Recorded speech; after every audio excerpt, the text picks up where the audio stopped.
Hey, this is Roaming Millennial.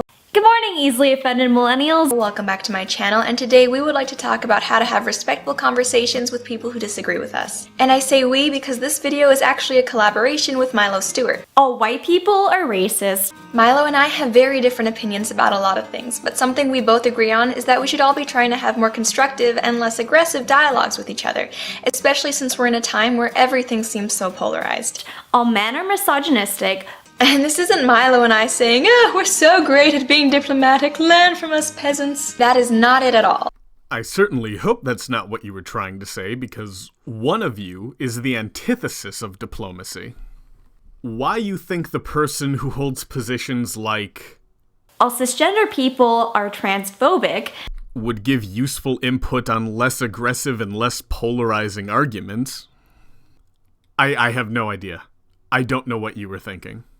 But maybe I'm being unfair. Maybe I should come into this with an open mind, willing to accept the possibility that Milo can show me how to respectfully disagree with people. There are just some things that going forward we think it would be helpful for everyone, ourselves included, to try to keep in mind. And with that being said, here are 8 ways to respectfully disagree with someone. Shit, I just thought of something.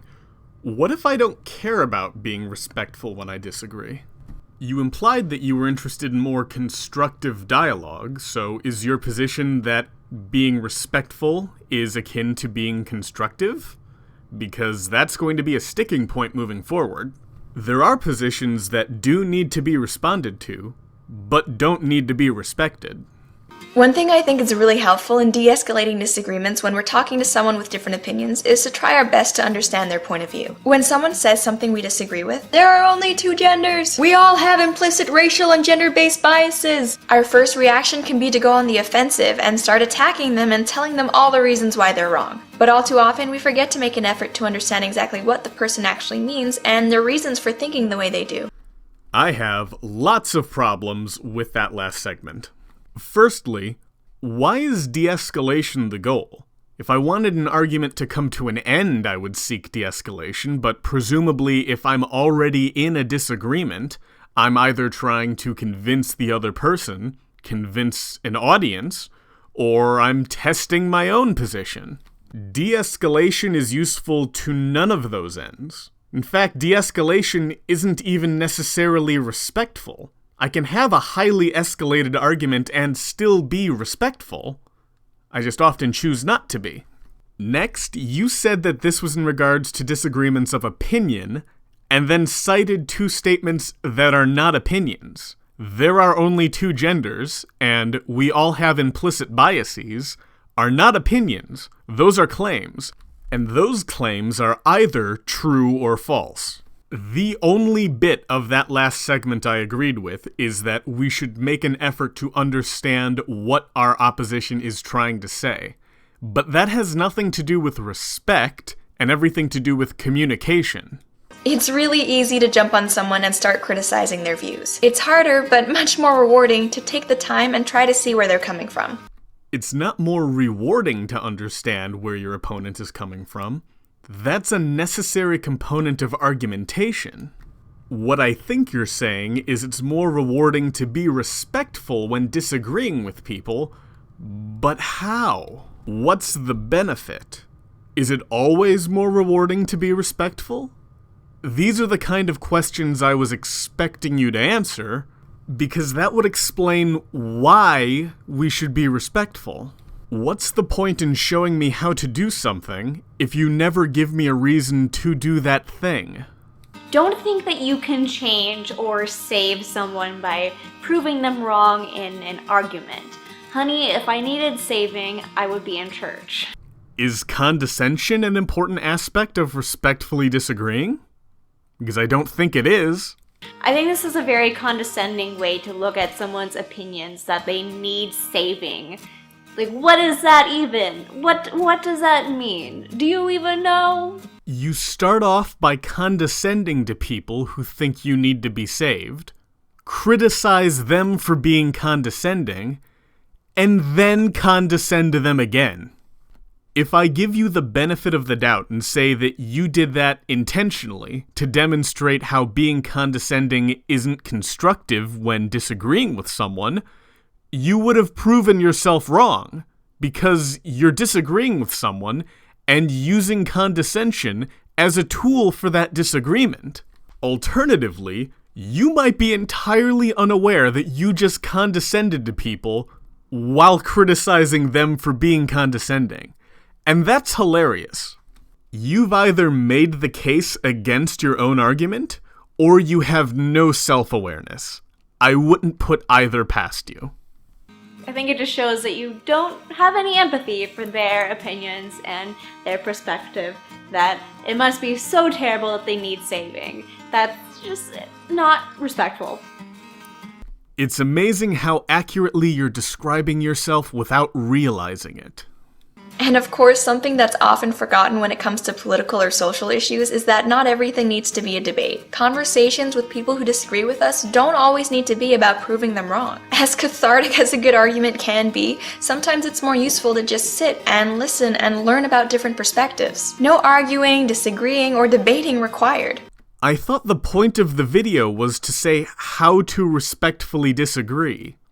Abstaining from disagreement is not a means of respectfully disagreeing. Why would you include this? You already covered listen to your opponent's position in the previous point. This is redundant. Something that annoys me is when people are very aggressive and feeling like they have the better argument. I go into arguments willing to have my position changed, but if I'm arguing with you, I need to think I'm right. Or else, how did we come to disagree? That's what a disagreement is. I think I'm right, you think you're right, and we both hold mutually exclusive positions.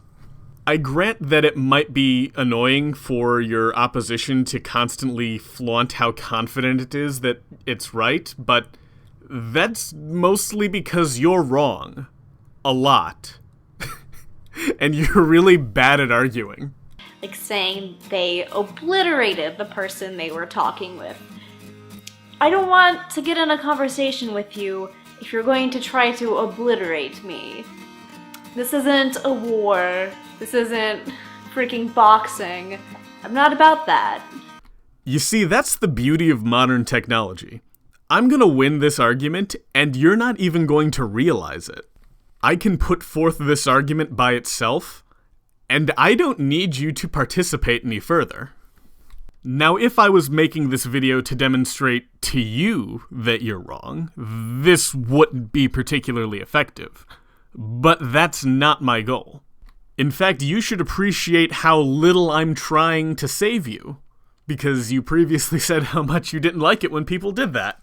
As someone who can be pretty dang stubborn, one thing I try to remind myself of as often as I can is that we shouldn't let our focus on being right prevent us from engaging with people with different opinions. When we think someone is so clearly wrong, it can be really tempting to say things like, "There's no point in talking to them, they're never gonna change their minds." Don't legitimize their delusions. But productive conversations are based on mutual respect and compromise. Do you agree that there are certain positions that do not need to be respected and do not need compromising? Consider the position, the moon is not made of cheese. Now, let's say I came across someone who thinks the moon is made of cheese.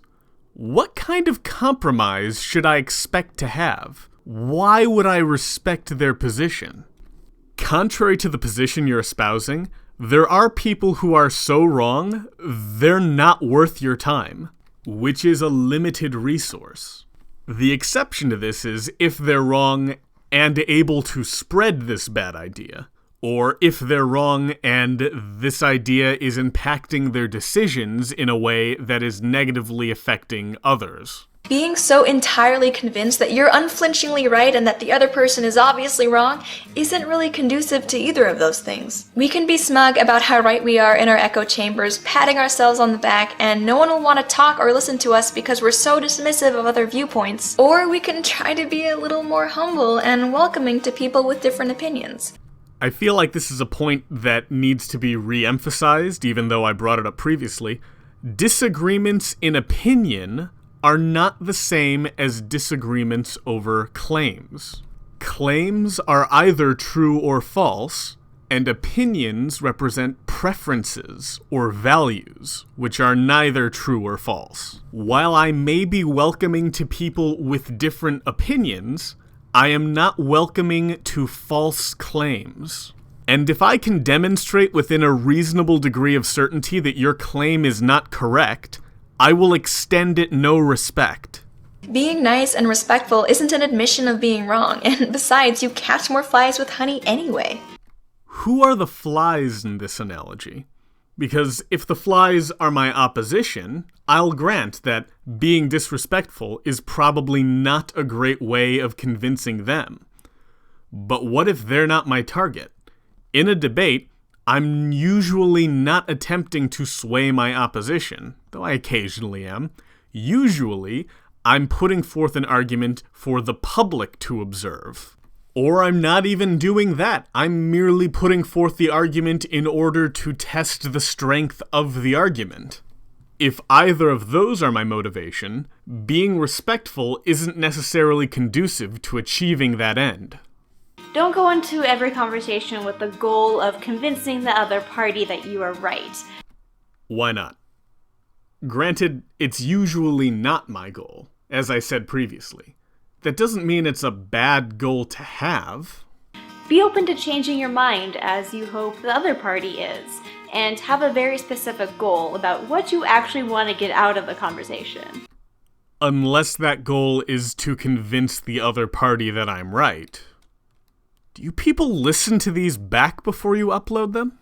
If you feel like all these political discussions are becoming too much and you're getting really close to losing your cool, something that can be helpful is putting things into context. If you really care about culture and current events, which if you're watching this video, I'm guessing you probably do, it can be pretty consuming. It can get to the point where everything the other side tries to do seems like a catalyst for the apocalypse. But at the end of the day, we should remember these disagreements probably aren't worth losing friends and alienating family over. That depends on how much I value my relationship with that person versus how strongly I feel about these particular political issues. If someone holds a political view I find abhorrent, that will color my perception of that friend, to the point where I might not want them to be my friend anymore.